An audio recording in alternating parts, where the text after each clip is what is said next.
Hello, and welcome to the Quantum Fit Podcast. I'm Taylor, and I am your host. This podcast is all about applying the different principles of quantum physics and quantum biology to your health and fitness.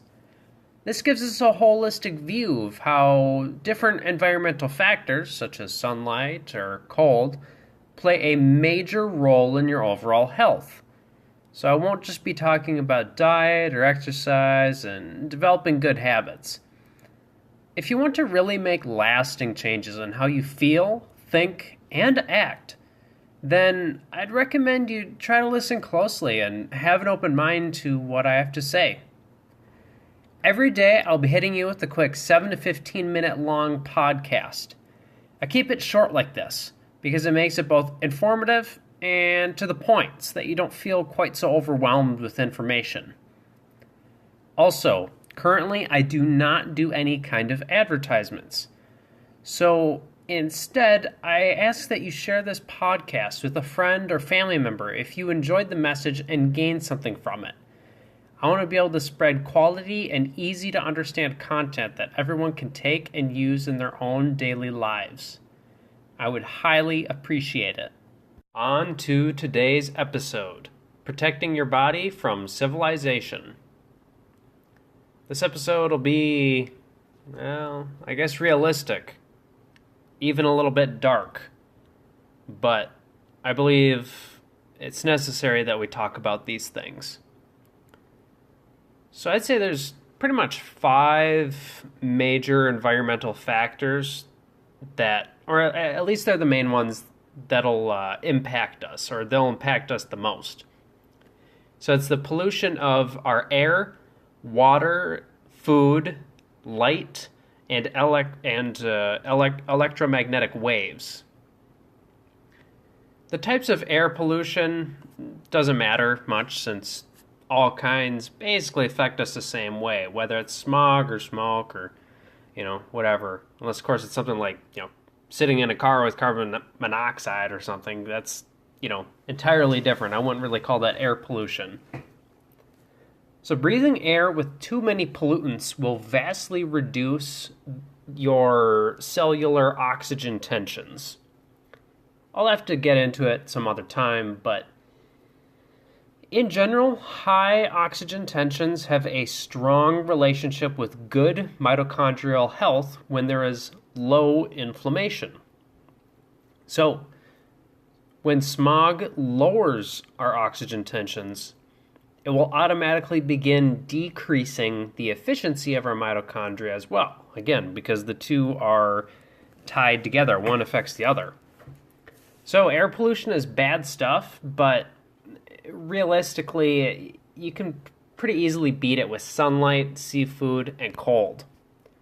I'd actually talked to one of my friends about this, someone I work out at the gym with, because we were talking about, different environmental factors that impact us, and, I basically said, if you look back in my episode on force fields in nature, I talk about how cells have a really, really incredibly strong self-defense against, most pollutants and toxins and pathogens and everything else. It's just you have to nail down those, the key quantum factors. Again, sunlight, seafood, cold, red light, there's others. You've heard most of them before. So, moving on, water pollution can have all sorts of problems, as I'm sure you're already aware. Funny story. Unless you live there, but parts of California right now are actually recycling their sewage water as drinking water.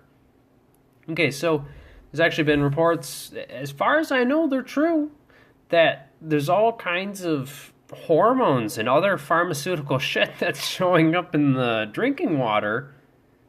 In very small amounts, but because it's coming from the sewage water, what everybody's flushing in it. They're just using tons of chemicals to clean the water. It's like, well, you're not going to cover everything. We're not nearly as efficient as, Mother Nature is at recycling things. Plus, I believe when they're recycling the sewage water, they're skipping a lot of steps. But anyway, I'm going too in depth on there. So another big component of, I guess you could call it water pollution, is fluoride. So fluoride's been, well, all kinds of people have been talking about it for decades, really, as being really bad for us. But, and the main reason fluoride ended up getting put in our water supply, as far as I know, is it was companies that kind of were looking for a way to cheaply get rid of fluoride because it's actually a manufacturing waste. I'm not sure what. Some kind of chemistry-related manufacturing. I don't know. But, they're like, oh, hey, look at these studies that show that fluoride is super good for your teeth. Oh my God, let's put all of the fluoride in the water. And then I don't know if government got kickbacks or whatever, but hey, we got shitloads of fluoride in our water. Great. Yeah, it's actually really bad stuff. Fluoride directly reduces the maximum voltage our cells can have. So it can literally directly reduce your health. It makes your mitochondria not as efficient, or it prevents them from pumping out as much energy as they should be able to. But again, this can be avoided if your EZ is strong enough. It'll just reject. It'll prevent fluoride from ever getting in. So as long as you're healthy, you'll be good. Don't really need to worry about fluoride that much. I mean, another issue with water is oxygen tensions. If there's a lot of pollutants in your water besides the stuff I already mentioned, it will lower oxygen tension as well, just like with air. So, all in all, I mean, it's pretty easy to avoid, though. Just drink quality bottled water. Get a good filtration system, and then, you don't really have to worry about it so much. Food is a really, really big topic. I don't want to get too in-depth right now because, again, there's just so much we could talk about.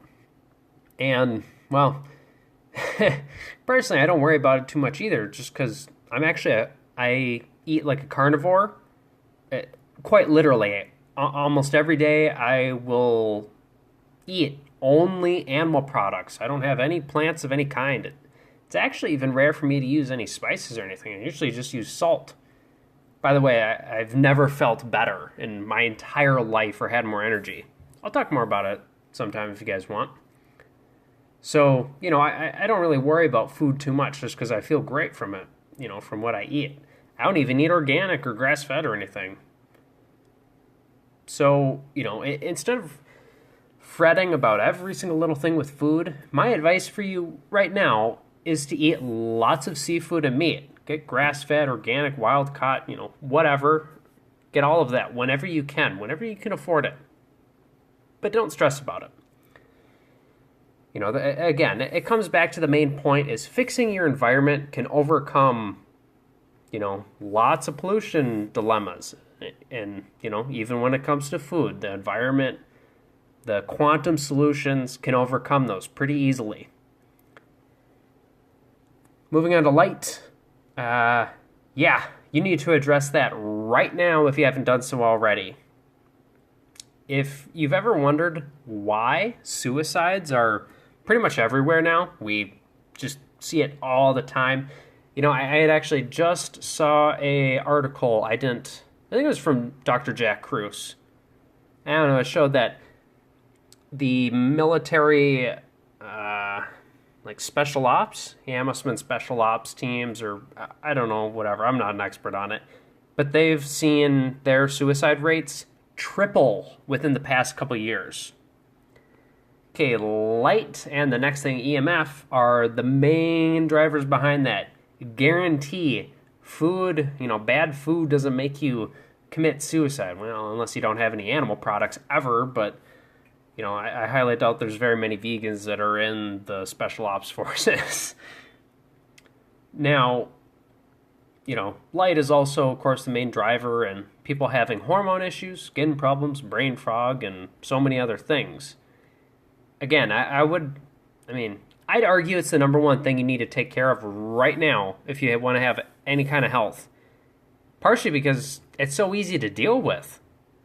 Get yourself some blue blocking glasses. Listen to my early episode on choosing blue blocking glasses.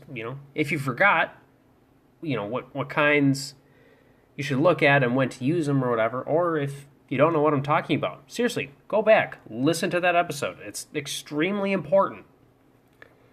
Also, if you insist on being out of your house as it gets dark out, or you need to, there's family event or I don't know, whatever, cover as much of your skin as humanly possible, especially spots where major veins and organs are close to the skin, such as the neck. Because you have your glands there. It's really, really bad when the blue light is hitting right on that, especially at nighttime. That's going to have a really big effect. And when it's hitting the major veins, just because it's hitting your blood supply, and so the blue light ends up traveling a lot faster throughout your body, so it has a bigger effect on you. Also, get rid of your shitty LED and fluorescent lighting and opt for Stone Age incandescent bulbs. I mean, you really can't beat them unless you want to pay for candles all over the place. So I would do that. Also, even consider getting ones that are tinted red, or hell, even get some heat lamps. Just use those at nighttime so you have the red, because red doesn't mess with your production of melatonin. A side note, however, some people don't know this, don't get too much near and far infrared light exposure the couple hours before bed. It will disrupt your sleep because your body can think of it. It kind of, the only time you normally get that much infrared light is when the sun is out. So it starts to assume that the sun is out, just like blue light does. So don't do that. Don't be the guy that does that. Now, the very last issue is probably my worst fear in life right now. It's a raging storm that will take every one of us down if we don't get out of the way. That storm's name is EMF. So currently we're at, I think basically every city's at 4G now. Probably. And then, some cities are pre-5G. No one has full 5G implementation yet, except maybe military, like secret military operations that are going on. I'm sure I know off of Florida, they've been messing with 5G for a very long time on, I think, on their aircraft carriers. I could be wrong. Again, that was something through Jack Cruz. He had heard it. Anyway, so full 5G implementation is way, way, way, way, way more powerful than any other internet speeds or cell reception speeds, whatever. Okay, so in case you didn't know, 2G was enough to cause cancer in people with poor health, when they kept it up to their head long enough. They'd get brain tumors from it. There's evidence for it. The studies are out there. They're just buried and hidden. But, okay, here are the specific numbers of the latest Gs after that. Okay, so 3G is 4 times more powerful than 2G. 4G is 250 times more powerful than 3G, and 5G's maximum speed will be 20 to 100 times more powerful than 4G. Do you honestly believe that the healthiest humans will be able to survive that without running into problems? Okay, babies can't be born at those high levels. Seriously, the body won't allow it. It's too risky. That's one of the number one things the eggs are designed for in the female is that's why there's so many eggs, is the eggs are chosen based on the environment. Okay, a lot of people don't know that. They're based on all factors in the environment, including the electromagnetic factors.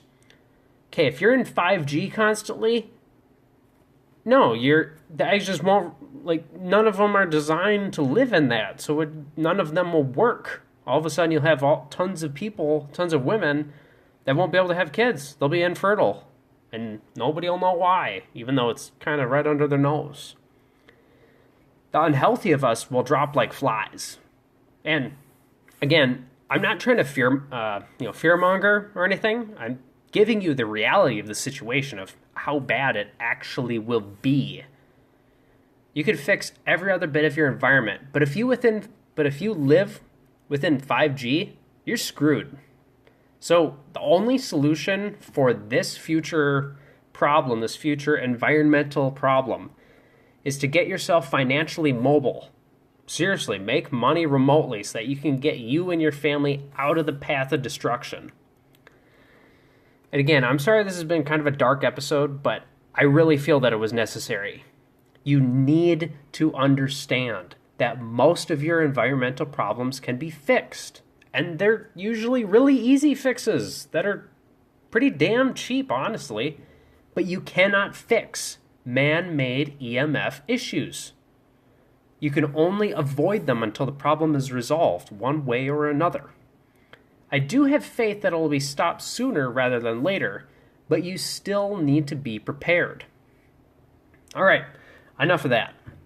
If you have any questions or comments, find me on Instagram at RealQuantumFit, my personal Facebook page, Taylor Kelson, or through a voice message across the Anchor app if you listen to me on the app.